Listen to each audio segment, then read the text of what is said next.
Favorite way to use ChatGPT for image generation is for editing. I find I like to create my images first in Midjourney and then take it over here to ChatGPT and then I'll take it to Photoshop. Let me show you what I'm doing. So this is just one example. I'm going to be spending the next month deep diving into the different ways that we can actually use ChatGPT for image generation. And then I'm going to create new lessons that's going to go into my AI photorealism course. So that way we can all learn how to use these things for your own brand. But here's what I learned so far. You can easily swap out clothes, which is amazing. I haven't done a full test of clothes that have a ton of detail. I'll make another video about that and we'll see where we are.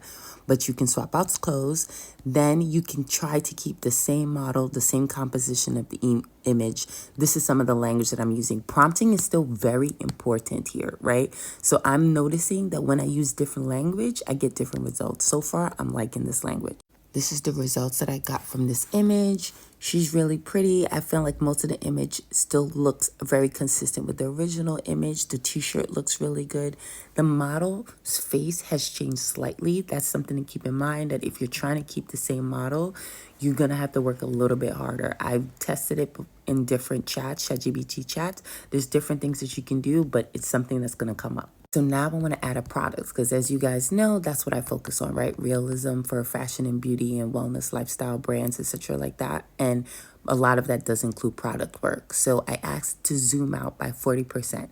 Then I wanted to hold a specific product in the model's hand, but I don't want to change the model or the composition of the image. And I still want to include light, shadow, texture, and details. Now, this is the product shot. I also created this in Midjourney.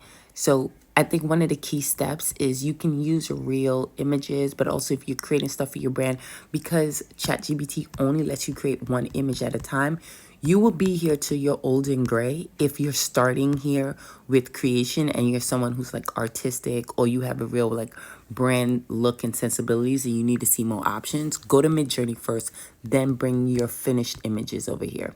But this is the product shot that I used, and this is the results. Not bad, but I think it clearly looks like AI, right? But it actually got the product looking really right. It took some of that background from the product and put it in the background in the image, which was interesting. I didn't tell it to do that. It did that on its own, but I don't mind it. If you didn't like it, you could just say, hey, I want the same image. Just remove the fluted whatever that went on the background. But like, this was also key. I said it was too shiny and losing some of the photorealistic look. What changes can we make so the image looks more real? What's really cool about ChatGPT image generation that Midjourney doesn't have is that it is a chat. So you can talk to it and it can help you make these images look better with information and language that you may not know yourself. So it was like, bet, this is what you can do. We can tone down skin highlights. We can add more natural skin imperfections. We can balance the lighting. We can desaturate the color slightly. We can add hand and product contact details. Like, these are things that I would notice on my own and things that I normally talk about in the course, and how you can do these one step by step, whether Photoshop or Midjourney, depending on what you need to use. But I found this amazing that it's able to analyze what's wrong with the image. This is a whole thing on its own, where you could bring your AI images here and ask it to analyze it and see what's wrong with it. And it can either correct it here, or you can correct it in Midjourney, taking the details. Just a thought. So here's the first attempt at getting it to look more photorealistic using some of the edits. Then I asked for more edits. And here's the second attempt. So you can see the skin looks more real. I like that. The coloring. Let's look at the hand. The fingers look pretty good. I would still take this out and do a lot of color grading after, as well as film grain and different things on Photoshop. And the model looks different. They aged her. So if you wanted it to be the original model, you would have to work with it to get it to age back, different things like that. But I feel like these results, especially it being through a ChatGPT chat, are pretty great. And it can do text on the bottle.